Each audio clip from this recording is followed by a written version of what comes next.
जब हम पे जुल्म ढाई जाती है, जब हम पे जातियां की जाती है, तब न्यायिक प्रक्रिया एक मार्मिक रास्ता होता है। नमस्कार, मैं सानू झा और स्वागत करता हूं अपने चैनल न्यूट्रल जर्नलिज्म के इस खास सीरीज मुद्दे खास विचार विभाग के एपिसोड 5वें में आप सभी का तहे दिल से स्वागत है। दोस्तों, लगातार किसान 50 दिन से आंदोलित हैं।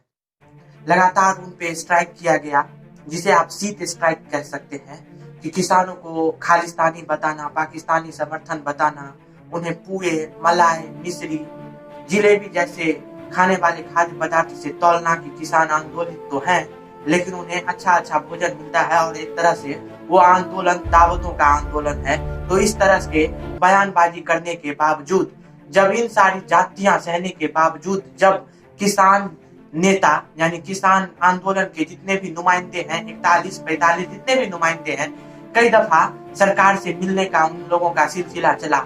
9वें बार की मीटिंग, सरकार 8वें बार की मीटिंग तो थोड़ा सा नतीजापूर्ण रहा, लेकिन 9वें बार की मीटिंग बेनतीजा रही। 8वें बार का जो नतीजा रहा, वो 2 कानून को सिरे से सरकार ने खारिज किया। वो पराली जलाने और बिजली का कानून था। लेकिन अभी इस 2 दिनों के फहरिस्त में किसान के लिए शुभ दिन रहा और सरकार के लिए अशुभ दिन रहा। किसान के जितने भी वकील हैं, जो 3 वकील हैं, वो तीनों ने अपना अपना बयान कोर्ट के सामने में रखा और सरकार के जो तुषार मेहता, जो नुमाइंदे हैं, जो वकील हैं, जो उन्होंने अदालत में जाकर के अपनी सरकार की नुमाइंदगी पेश की और कोर्ट ने सिरे से उन तुषार मेहता की सारी बातों को नकारा है। कोर्ट ने कहा है तुषार मेहता को कि आप भाषणबाजी करना बंद करें, और लगातार 10 ऐसे स्टेटमेंट कोर्ट के द्वारा दिया गया, जो स्टेटमेंट को मैं अपने कागज पे पिरोया। पहला स्टेटमेंट जो कोर्ट का है, उस स्टेटमेंट को सुनिए। कोर्ट ने कहा है कि क्या आप इस कानून पे होल्ड नहीं करेंगे तो हम इस पे होल्डिंग का मोहर लगा देंगे। जो सबसे ट्रेंडिंग और नंबर 1 जो इसका स्टेटमेंट है कोर्ट का, वही है। दूसरा है कि किसी कृषि कानून पर मुद्दे में आप अगर ठीक से संभाल नहीं पाते हैं तो हमें एक्शन लेना होगा। दूसरा और तीसरा है कि किसी दिन अगर शांति भंग हो जाए तो इसकी जिम्मेदारी हम पे और आप पे, दोनों पे पड़ेगी। खून खराबा यानी हम अपने सिर पे कलंक लेना नहीं चाहते हैं। चौथा है कि प्रदर्शनकारी की जिम्मेदारी कौन लेगा? अगर कुछ गलत होता है तो इसके जिम्मेदार हम और आप दोनों होंगे। हम और आप का कहने का मतलब कोर्ट के साथ साथ सरकार भी होगी। पांचवा है कि सरकार को जिम्मेदारी लेनी होगी, क्योंकि कानून सरकार ने बनाई। छठा जो है वो है कि आपने पर्याप्त मात्रा में गणना नहीं किया, और किसान आंदोलन इसीलिए हो रहा है क्योंकि आपने किसानों से पूछा नहीं कि ये जो मैं कानून लेकर के आ रहा हूँ, ये कानून आपके हित में है, इस हित में होगा भविष्य में या अहित में है। हम एक कमेटी का गठन करेंगे और उस कमेटी के गठन में जो पूर्व CJIRS यानी लोढ़ा उसके हेड होंगे। 8वां है कि हमें ऐसा माहौल क्रिएट करना है, उस कमेटी के तहत हमें एक ऐसा माहौल क्रिएट करना है जिसमें किसान के जितने भी नुमाइंदे होंगे वो होंगे, और किसान के विरोध में यानी कानून के पक्ष में जितने भी नुमाइंदे होंगे वो बैठेंगे, और इनका जो कंडक्ट करने का वे होगा वो कोर्ट के द्वारा जो प्रोजेक्ट एक कमेटी का गठन किया गया है, उस कमेटी के बारे में भी हम आपको बताएंगे कि कहां तक ये कमेटी इस समस्या को समाधान करेगी या फिर इस समस्या वैसे ही पोटरी में बंधे हुए रह जाएगा। तो कोर्ट का जो 8वां स्टेटमेंट है कि हमें एक ऐसा माहौल क्रिएट करना है जिसमें वो माहौल सकारात्मक हो और इस समस्या का समाधान कमेटी करेगी खुले दिमाग से। और लास्ट का जो बयान है वो CJI का कहना है कि बच्चे, बूढ़े, महिला वो सभी इस आंदोलन से परे हो जाएं, इतर हो जाएं। लेकिन एक वीडियो देखिए, अजीत अंजुम जी के चैनल का एक वीडियो है। उस वीडियो में पत्रकार के द्वारा महेंद्र सिंह के जो बेटे हैं राकेश सिंह टिकैत, उन्हें जब पत्रकार कहते हैं कि आप चलिए और हमें दिखाइए कि कोर्ट ने जो ये स्टेटमेंट दिया है कि बच्चे, बूढ़े, जो उम्र दराज के लोग हैं उन्हें घर भेज दिया जाए, तो राकेश सिंह टिकैत जाते हैं और लोगों से पूछते हैं कि आपको घर जाना होगा, लेकिन लोगों का कहना है कि नहीं, हम घर नहीं जाने वाले हैं। सबसे पहले इस वीडियो को देखिए। वो सुप्रीम कोर्ट ने ये कहा कि आप घर चले जाओ। बिल्कुल नहीं जाऊंगा भाई। नहीं, आपको छोड़ करना पड़ेगा जबरदस्ती। ना आपका अंदर बैठो मेरी। बिल्कुल नहीं मानूंगा। अरे आज मैं बाहर दरवाजा मेरा पलट मत तोड़। देखो सुप्रीम कोर्ट की तो बात माननी पड़ेगी। नहीं मानू भाई मैं। आप ये लो। नहीं मुझे छोड़कर लड़की रो कर चलेगी। मैं लड़की रो लगी, मैं गया नहीं बेटे। यो मेरी बात मान लो। मेरा नियम मत तोड़वाओ। आपको चलना पड़ेगा। ना बेटे मैं हाथ जोड़ू। ना मान जाओ कह रहा हूँ मैं हाथ। अच्छा सुप्रीम कोर्ट का कहना तो सब मानेंगे। सुप्रीम कोर्ट और भगवान एक ही तो। बिल्कुल नहीं मानू मैं यहाँ बात। नहीं ये तो जबरदस्ती चलना पड़ेगा आपको। बेटे नहीं मानू मैं। देखो मैं इसके ख्याल 34 साल से हूँ। 34वां 35वां लग जाएगा। मैं नहीं जाने का। आदमी मर तो जाओगा जो तुम यहाँ इसे ले जाओ। नहीं जाना पड़ेगा। मैंने ऐसा यूँ कही थी। पुलिस जाओगी? नहीं मैंने ऐसा यूँ कही, तू नहीं जा रहा तो मैं जा रहा। तो यूँ कह रहा था जहर खा लूंगा। ना जान दूँ ना जाओ। मतलब दोनों रहोगे? दोनों ही। तो इस वीडियो को देखने के बाद आप लोगों को पता चल गया होगा कि किसान कितने सुदृढ़ तरीके से इस आंदोलन को आगे ले जाने के लिए पड़े हुए हैं। जब इस किसान आंदोलन का शुरुआत हुआ आज से जून जुलाई में, जब इस ऑर्डिनेंस को जब पारित करके कानून में ला दिया गया और इस कानून लाने के बाद जब इस आंदोलन की फहरिस्त शुरू हुई तो किसान आंदोलित थे और उस समय में बूढ़े बुजुर्ग के साथ साथ नौजवान भी उस आंदोलन में मौजूद थे। लेकिन इस वीडियो के अनुसार आप देख सकते हैं कि एक शख्स कह रहा है कि ये जो आंदोलन शुरू हुआ वो बुजुर्गों का ही देन है। बहरहाल जो मेरा मुद्दा है कि इस 3-4 लोगों के साथ एक कमेटी का गठन किया गया है। ये कमेटी के गठन करने में सरकार का उद्देश्य है या फिर कोर्ट का क्या उद्देश्य है, इस चीज को समझिए। तुषार मेहता जो सरकार के वकील है, उन्होंने जब अपना दलील देना शुरू किया तो कोर्ट ने नकारा और सिरे से कोर्ट ने उन सारी बातों को बर्खास्त करते हुए कहा कि आप भाषण देना बंद करें, क्योंकि किसान जो इतने दिनों से आंदोलित हैं, अगर उन्हें कुछ हो जाता है तो इसके जिम्मेदार, जैसे मैंने आप लोगों को बताया ही कि कोर्ट ने कहा है कि इसके जिम्मेदार हमारी और आपकी दोनों की बराबरी समानांतर होगी। और वास्तव में एक इस फोटो को देखिए। इस फोटो में किसान पेशाब करने के लिए पॉलीथीन लगाया है, पाइप के द्वारा उसे वो पेशाब करता है और कुछ लोग जो है वो इस आंदोलन को शाहीन बाग की तरह देखते हैं। और ये बड़ा ही एक अजीब सा स्टेटमेंट है कि इस देश में शाहीन बाग आंदोलन को जिस तरह से प्रोजेक्ट किया गया बीजेपी के द्वारा, बीजेपी पार्टी के द्वारा या कुछ हिंदुत्ववादी संगठनों के द्वारा, वो भी एक पवित्र आंदोलन था और उस आंदोलन को जिस तरह से हाथ पे रखा गया और इसी हाथ से इस आंदोलन को भी जोड़ा जा रहा है।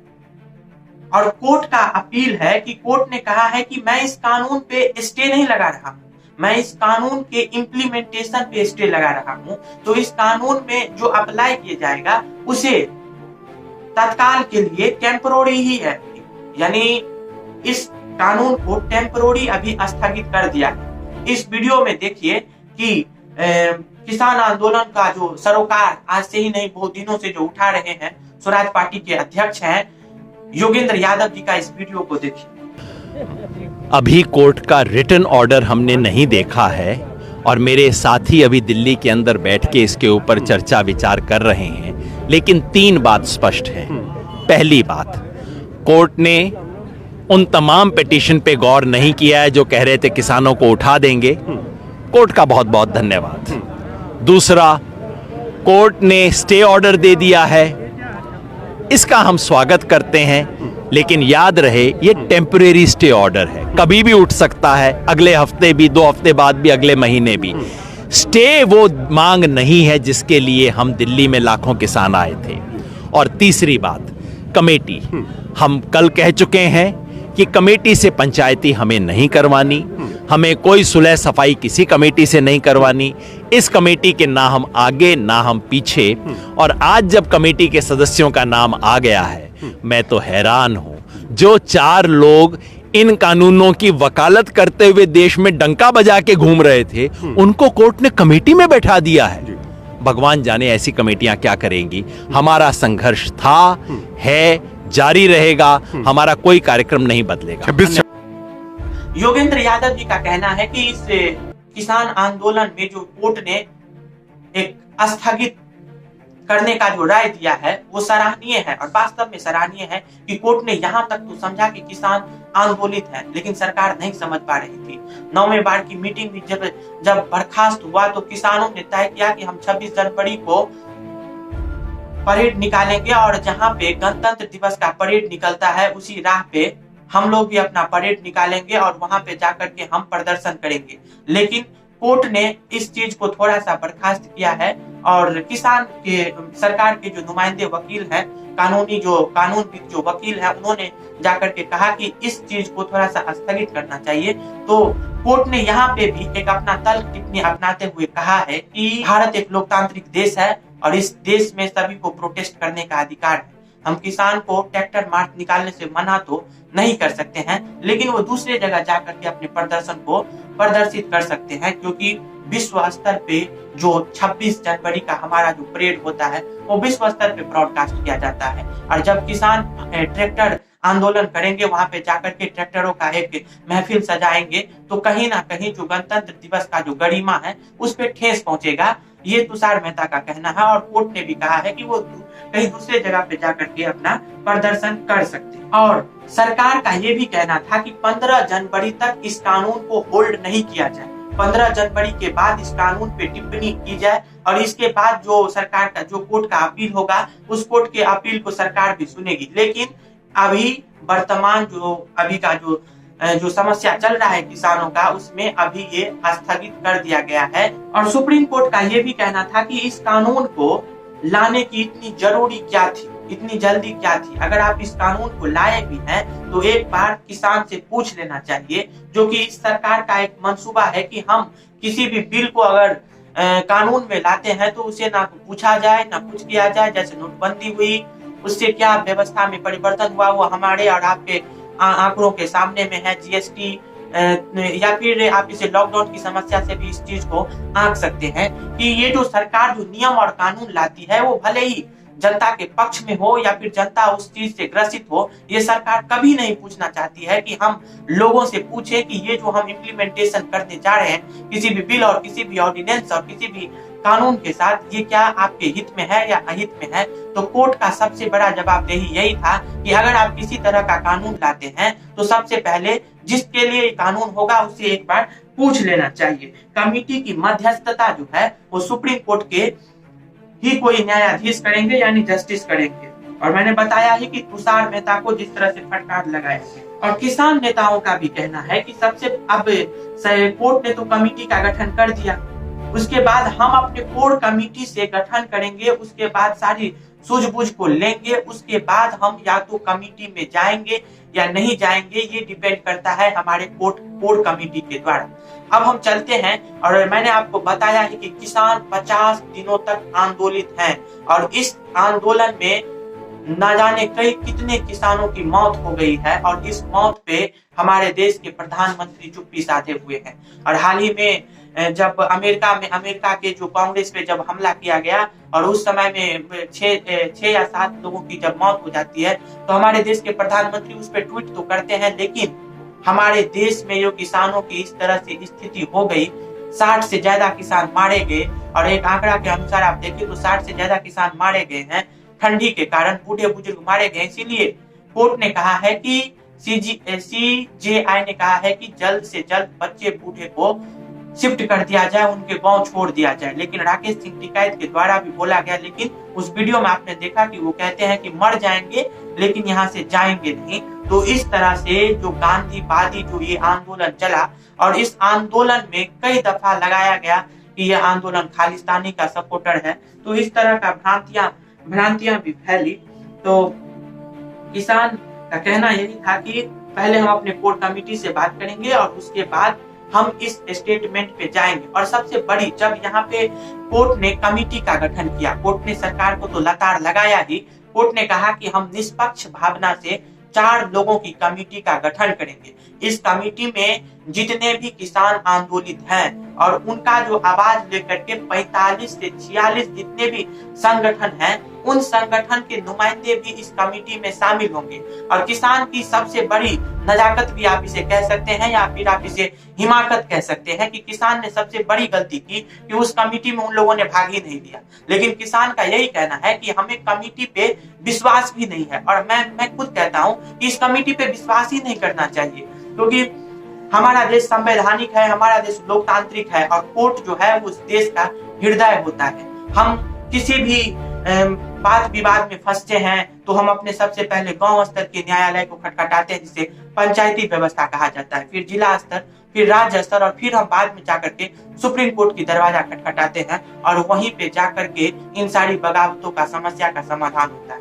लेकिन इस समस्या का समाधान हुआ नहीं है, बल्कि सिरे से और भी यह समस्या बढ़ते हुए दिख रहा है। अब हम आपको बताते हैं कि आप लोगों को लगता होगा कि संवैधानिक तरीके से इसका समस्या का समाधान अब हो जाएगा, लेकिन वास्तव में इस समस्या अब शुरुआत ही हुई है, क्योंकि 4 लोगों का जो ये कमेटी है, ये चारों कमेटी, ये जितने भी 4 लोग हैं वो सरकार के पक्ष में ही बयान देने वाले लोग हैं। ये सरकार के, आप इसे कह सकते हैं कि सरकार की नुमाइंदगी ये तरह तरह अपने तरह चीजों से एस्टेब्लिश किए हैं। मैं आपको बता दूं कि किसान के जितने भी वकील हैं वो दुष्यंत दुबे, प्रशांत भूषण और एच.एस. फुलके, जो सुप्रीम एस.एस. फुलके हैं, ये किसान के वकील हैं। इन्होंने ही सुप्रीम कोर्ट में किसानों को रिप्रेजेंट किया है। मामले का समाधान जो है, तो कोर्ट ने कहा है कि हम 4 लोगों के साथ एक कमेटी का गठन करेंगे। इस कमेटी के गठन करने का एक उद्देश्य होगा कि ये लोग न्यूट्रलिज्म को फॉलो करेंगे और किसानों की समस्या को सिरे से समाधान करेंगे। लेकिन इन 4 का नाम आपके स्क्रीन पे अभी लगेगा। देखिए, सबसे पहले भूपिंदर सिंह, जो नेता हैं भारतीय किसान यूनियन के। उसके बाद ASCC के डॉक्टर प्रमोद कुमार, और कृषि वैज्ञानिक, कृषि अर्थशास्त्री अशोक गुलाटी, और अनिल धनवंत, जो शेतकारी संगठन के अभी अध्यक्ष हैं, जिनके संस्थापक शरद जोशी जी थे, और ये बहुत बड़ा संगठन है किसानों का। तो कोर्ट का कहना है कि हमें इस विषय पे ज्यादा नॉलेज नहीं है, इसीलिए किसानों के जो बड़े बड़े नुमाइंदे हैं, जो इस आंदोलन में अभी मुखरता से सामने में नहीं आए हैं, लेकिन ये लोग आए हैं। मैं आप लोगों को बताऊंगा कि ये लोग सरकार के माला जपने वाले ही लोग हैं। तो जब सरकार के माला जपने वाले लोगों को ही कमेटी का कोर मेंबर बना दिया है, तो उससे तो अच्छा था कि हम कृषि मंत्री से जाकर के बातचीत कर लेते थे। और योगेंद्र यादव जी का भी कहना है एक ट्वीट में कि हम जाएंगे तो कृषि मंत्री से ही इससे अच्छा हम बात कर लेंगे, क्योंकि नुमाइंदे जो है सरकार से तो अच्छे होंगे कि जो डायरेक्ट सरकार को रिप्रेजेंट करेगा, हम उसी से मिलेंगे। और जो तथ्यात्मक इनका जो स्टेटमेंट रहा है, अभी मैं आप लोगों को बता दूं कि किसान नेता ने कमेटी का कभी जो इन लोगों का स्टेटमेंट रहा है, वो पहला स्टेटमेंट देखिए। 1 अक्टूबर 2020 को अशोक गुलाटी ने एक पेपर का एक कटिंग है, उस पेपर के कटिंग में देखिए कि अशोक गुलाटी का स्टेटमेंट है, why the farm bill are step the right direction, यानी ये कैसे ये बिल जो है वो फार्मर के लिए एक राइट डायरेक्शन का काम करेगा। तो जो लोग इन सारे स्टेटमेंट को देखिए और इन सारे स्टेटमेंट को देखते रहिए, और उसके बाद पता लगाइए कि किसानों का समस्या समाधान होगा कि सिरे से और भी ये ऊपर उठेगा। यानी किसान को गुमराह किए जा रहा है। एमएसपी के बारे में भी इन्होंने नाराजगी दर्ज बताई है, जो किसान का एक मूल समस्या है। और 28 सितंबर 2020 का ये दूसरा पेपर कटिंग आप देखेंगे, on farm bill are step the right direction, यानी विपक्ष, इसको जब आप पढ़ेंगे मिल जाएगा आप लोगों को ये स्टेटमेंट, जो ये स्टेटमेंट है on farm bill are a step the right direction, यानी ये फार्म बिल जो है ये एक स्टेप है राइट डायरेक्शन के लिए। और जब इसके बारे में आप पढ़ेंगे तो उसमें बताया गया है कि विपक्ष के द्वारा किसानों को बरगलाया जा रहा है। तो इस दोहरी मापदंड को समझिए कि किसान जो कोर्ट के द्वारा जो इन कोर मेंबर की स्थापना की गई है कि ये किसान आंदोलन की समस्या को समाधान करेंगे, तो पहले से ही ये लोग वकालत कर रहे थे किसी कृषि मंत्री के साथ जाकर के, भारत सरकार के मंत्री, संतरी, विधायक, सांसद सभी से मिलकर के कि ये जो आप लाए हैं बिल, इन चारों लोगों का एक स्टेटमेंट है कि ये जो बिल लाया गया है ये भारतीय स्वतंत्रता आंदोलन के बाद एक ऐसा बिल है जो किसान के सपोर्ट में है। तो इससे आप समझिए कि जो किसान आंदोलन चल रहा है, उस किसान आंदोलन का जो समस्या है, जो सरकार से बगावत करना, बल्कि ये लोग तो सरकार के पुरजोर समर्थक हैं। तो ये लोग किस तरह से इस आंदोलन को समाधान करेंगे, कहीं ना कहीं कोर्ट के गरिमा पे भी ये सवाल उठ सकता है। और अनिल घनवंत जो शेतकारी संगठन के अभी वर्तमान में सदस्य हैं, उनका स्टेटमेंट है कि पेपर कटिंग लगेगा आप लोगों को, उस पेपर कटिंग को देखिए कि don't withdrawal agri reform law intent make amendment. Shetkari Sanghatana यानी ये जो शेतकारी संगठन है वो कहता है कि इसे सिरे से बर्खास्त नहीं करना चाहिए। इस आंदोलन में इस बिल को आप क्या कीजिए, तो ये किसानों का रिफॉर्म बिल है, इससे किसानों का एक नए सिरे से रास्ते खुलेगा। तो इसमें संशोधन कीजिए, लेकिन इस बिल को समाप्त नहीं कीजिए। केंद्र सरकार से उनका अपील है, इस कानून को आप वापस नहीं लीजिए, बल्कि इस कानून को आप संशोधित कर सकते हैं। और लगातार सरकार ने कई दफा किसान संगठनों से संशोधन करने का कई दफा कागजात भी दिया और किसान ने पीछे मुड़कर बैठ गए। और उनका एक बोर्ड था कि यस या नो, वो कहने का मतलब यही था कि या तो इस कानून को आप खत्म कीजिए या फिर नहीं करेंगे तो हम लोगों का जो आंदोलन है वो और भी उग्र होते जाएगा। तो आप समझिए कि किस तरह से ये लोग सरकार के पक्ष में ही अपना स्टेटमेंट दे रहे थे और कोर्ट ने इन लोगों का एक कोर कमेटी बनाया है। और उन्होंने यही अनिल घनवंत ने ही कहा है कि सरकार, अगर भारत सरकार पंजाब और हरियाणा की इस बिल पे अगर स्टे लगा देती है या फिर इस बिल को या फिर इस कानून को खत्म कर देती है, तो भविष्य में आने वाले जितने भी सरकार होंगे वो क्या किसानों के पक्ष में कोई बिल लेके नहीं आ सकते हैं। तो उनका कहने का मतलब यही है कि अगर वर्तमान समय में अगर सरकार इस बिल को खत्म कर, इस कानून को खत्म कर देती है, तो आने वाले जितने भी सरकार होंगे वो डर से किसी कृषि कानून पे बिल नहीं बनाएंगे। तो ये लोग किस तरह से इस समस्या को समाधान करेंगे वो आप इन सारे स्टेटमेंट से आप लोगों को पता चल जाएगा।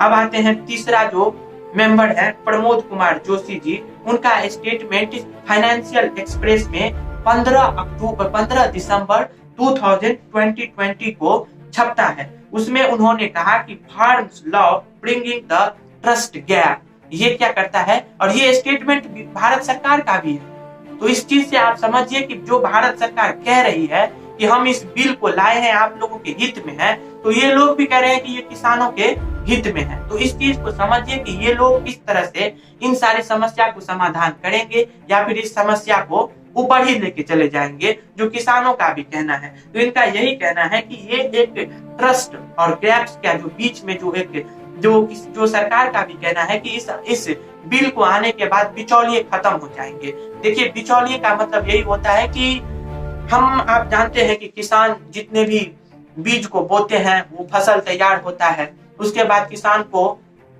उसे एक्सपोर्ट करने का एक माध्यम जो होता है वो बाजार होता है।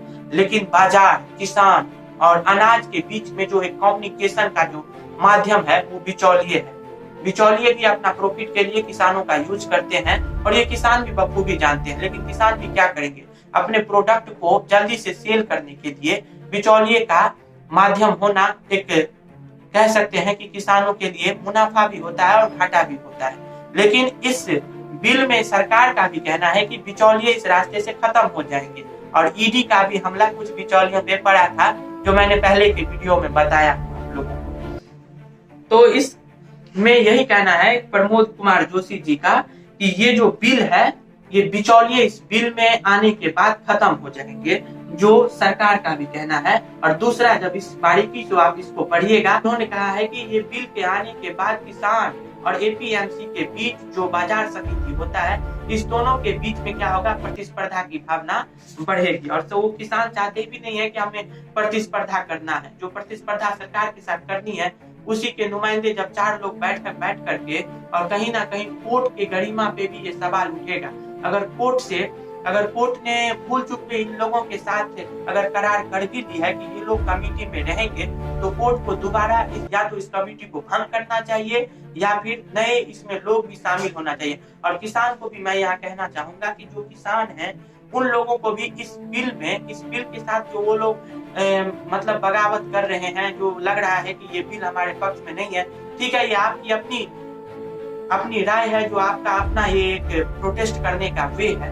लेकिन जब कोर्ट कहती है कि आप कमेटी के साथ आइए, तो उस बिल में, उस कमेटी में किसान को भी शरीक होना चाहिए। जो किसान कह रहे हैं कि हम नहीं जाएंगे, तो ये समस्या ऐसी ही लटकी हुई रह जाएगी। अब भूपेंद्र सिंह मान का कहना है, इस पेपर कटिंग में आपको दिखेगा कि 14 दिसंबर 2020 को भूपेंद्र सिंह मान का एक स्टेटमेंट आता है। इस स्टेटमेंट को समझिए कि pro reforms from group seek implementation of new law with amendment. ये भूपेंद्र सिंह मान का स्टेटमेंट। उन्होंने कई दफा कृषि मंत्री के साथ भी मुलाकात किया। जो आप लोग सुन रहे होंगे कि किसान विरोध में अगर जो आंदोलन कर रहे हैं, वो पक्ष में भी सरकार के साथ मिल रहे हैं। तो कोर्ट का यही कहना था कि पक्ष और विपक्ष दोनों का बात सुनने के बाद ये कमेटी जो राय देगी उस पे कोर्ट अपना राय सुनाएगा। तो भूपेंद्र सिंह मान का कई दफा कृषि मंत्री के साथ भी मिले और उन्होंने इस कानून के पक्ष में ही अपना स्टेटमेंट कई बड़े बड़े मीडिया संस्थान जैसे इंडियन एक्सप्रेस, द हिंदू जैसे बड़े बड़े समाचार संगठनों के साथ इंटरव्यू में उन्होंने अपना जवाब दिया है। तो इस चीज को मैं समझाने का यही प्रयास किया कि ये जो कोर कमेटी बनाई गई है कोर्ट के द्वारा, ये कहीं ना कहीं कोर्ट के अस्मिता को भी ठेस पहुंचाएगा। अगर ये न्याय का मंदिर अगर इस कमेटी पे अपना मुहर लगा देती है, तो कहीं ना कहीं आने वाले समय में किसान जो है वो और भी उग्र होंगे और कोर्ट पे भी तल्ख टिप्पणी अपनाएंगे।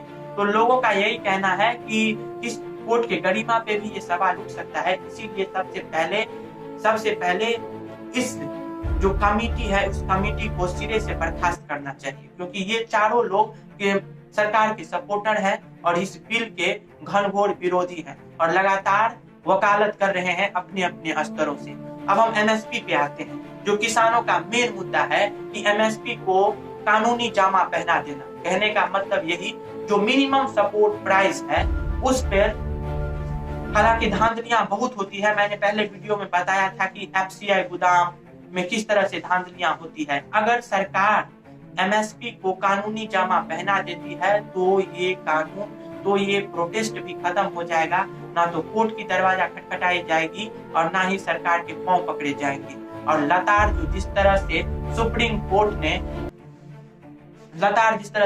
कोर्ट ने सरकार को लगाई है, जो कहीं ना कहीं अपने में एक बहुत बड़ा सवाल बनते हुए दिख रहा है।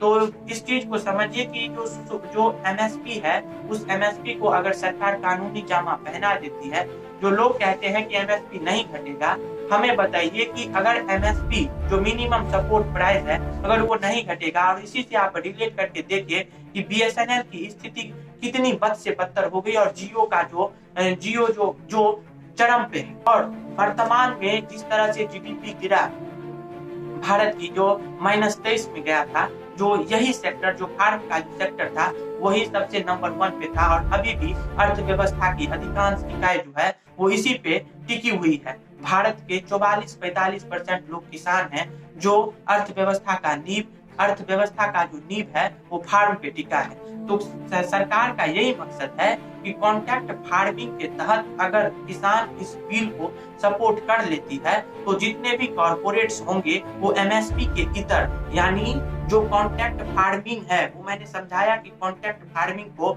अगर कानूनी जामा पहना दिया जाता है सरकार की तरफ से, तो उसी को हम एमएसपी कहते हैं।